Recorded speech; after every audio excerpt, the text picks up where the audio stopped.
मामला राजधानी पटना का है, जहां बदमाशों में पुलिस का खौफ बिल्कुल खत्म होता नजर आ रहा है। मकान के रेंट और चाबी नहीं दिए जाने पर बदमाशों ने पीड़ित युवक के साथ मारपीट कर हथियार के बल पर अगवा करने का मामला सामने आया है। घटना सीसीटीवी में कैद है। पटना के पाटलिपुत्र थाना क्षेत्र स्थित चंद कदमों की दूरी पर यह घटना घटी है, जहां दूसरी मंजिल पर स्थित सैलून में 7 दिसंबर को अचानक रात 10 बजे 8 और 10 की संख्या में आए बदमाश सैलून के मालिक मोहम्मद फिरोज आलम के साथ मारपीट की और उसके बाद उसे इरादतन अगवा कर 4 चक्का वाहन में जबरन खींचकर गाड़ी में बिठा लिया और उसे ले गए। दरअसल पीड़ित युवक मोहम्मद फिरोज आलम की माने तो बीते लॉकडाउन में उनकी माली हालत काफ़ी ख़राब हो गई थी, जिसकी वजह से कहीं ना कहीं फिरोज की आर्थिक तंगी का सामना करना पड़ रहा था। वहीं इस दरमियान मोहम्मद अंशु मलिक के मकान में बतौर रेंडर परिवार सहित रहा करते थे और आर्थिक तंगी के कारण मकान का किराया चुकाने में असमर्थ है, जिस वजह से मकान मालिक और उनके बीच पैसों को लेकर हल्का विवाद भी हुआ था। लॉकडाउन खत्म होते ही जिंदगी फिर से पटरी पर लौटी और मोहम्मद फिरोज आलम ने बकाया राशि को मकान मालिक को सौंप दिया। मकान खाली कर दूसरी जगह चले गए। गौरतलब हो कि इस दरमियान घर की चाबियां मोहम्मद फिरोज आलम के पास ही रह गई थी। पीड़ित फिरोज आलम की बात है तो कुछ जरूरी सामान अभी भी घर में था, जिसको लेकर वह चाबी लौटाने में असमर्थ था और जल्दी लौटा देने की बात मकान मालिक से की थी। बावजूद इसके कहीं ना कहीं मकान मालिक के बेटे अंशु मलिक ने दबंगता दिखाते हुए फ़ोन पर पहले तो फिरोज आलम को धमकियां दी और देख लेने की बातें करते हुए उसके दुकान तक पहुंचा और जबरन उसके साथ मारपीट की, वहीं उसे अगवा करने की भी कोशिश की। हालांकि इसकी शिकायत अब पटना के पाटलिपुत्र थाने में लिखित तौर पर की गई है। बावजूद इसके कहीं ना कहीं पीड़ित इंसाफ को लेकर पुलिस पर लापरवाही बरतने का आरोप लगाता नजर आ रहा है। ऐसे में देखना यह होगा कि शिकायत दर्ज कराने आने के बावजूद भी पुलिस आरोपियों को क्यों नहीं पकड़ रही। हथियारबंद अपराधी किस मंशा से आए थे? मेरे साथ ये 7 तारीख को रात में कुछ लोग आए, 15-20 लोग। हम लगन का समय था तो हम काम कर रहे थे और आ कर के मेरे साथ में मारपीट किए। मारपीट करने के बाद हमको खींचते हुए दुकान से ले करके बाहर गाड़ी में बैठा करके, और एक फॉर्च्यूनर गाड़ी था और एक स्कॉर्पियो था, बैठा करके हमको अनीसाबाद गुलाम अली नगर ले करके गए और वहाँ पे भी मेरे साथ मारपीट किए। हथियार लेके आए? नहीं थी, सबके हाथ में हथियार था। यहाँ पे जितने लोग आए थे उसमें 4 सरदार जी थे। सरदार जी के हाथ में हथियार था और सब सरदार जी सबसे पहले हाथ उठाए मेरे ऊपर, गाली गलौज किए।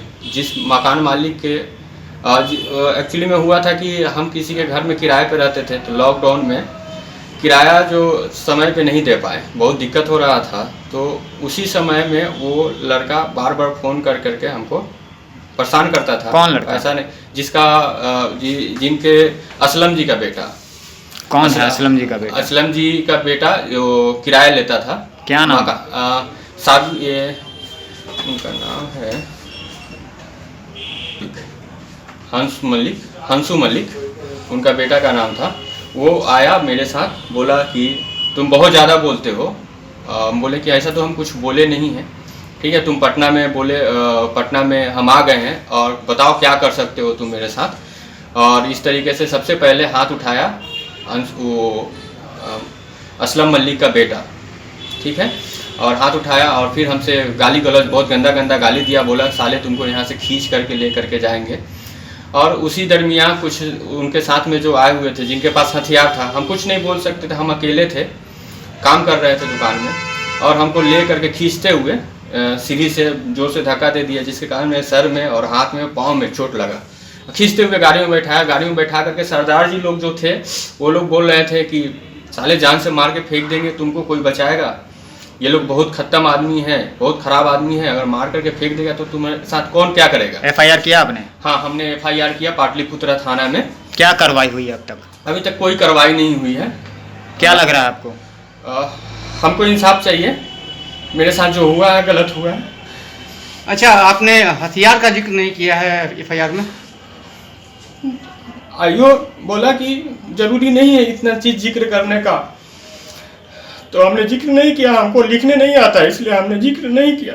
FIR कौन लिखवाया आपको? आप खुद लिखे थे ना? नहीं, हम नहीं लिखे थे, मुंशी लिखा था और आईओ के साथ में बैठ करके लिखवाए थे FIR। मुंशी लिखा था FIR। और जो भी था, जो हमको समझ में आया वो लिखवा दिए।